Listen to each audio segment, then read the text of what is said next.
Magigso nga to ang Ebanghelyo karon, kabisado na nga to, no? May tungod sa kahayag. Si Jesus makaigsunan bihatag og instruction sa iyahang tinud-an mahitungod sa kahayag. Ang kahayag sa suga o ang kahayag sa lampara magdanag sa magitgit nga lawag. So kinahanglan ang suga ibutang gayon sa tugtuganan aron mapakita ang tanan.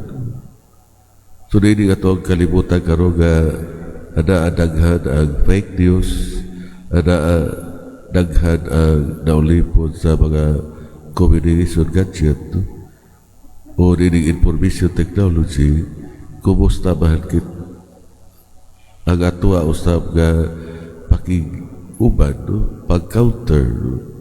Although na ay mga maayo nga nabuhat og nahimo, pero daghan tag mga kabataan o kabatanunan nga murag maunay numeroon og prioridad sa ilang kinabuhi.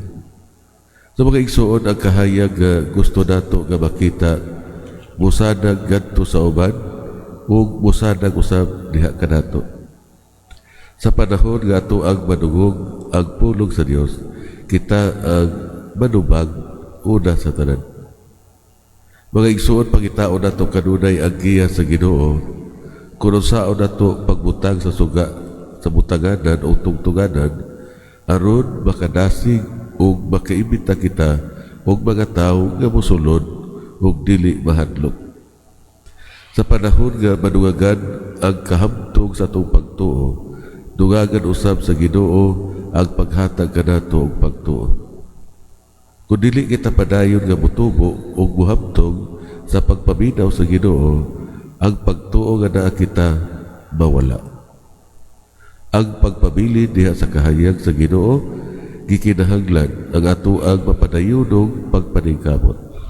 Ang ato ang pagdala sa kahayag sa Ginoo ngadto sa uban usa ka taas nga responsibilidad. Usa may hangin para kanato mga igsoon. Kaunta padayon kita nga mutubo ang ato ang pagtuo sa Dios diha sa atong pag-alagad sa uban. Ikaduha, ang atong pagpuyo ug mataro nga kinabuhi mahimo nga kahayag ug inspirasyon ngadto sa uban. May palihog para sa katalingbanong pag-ako.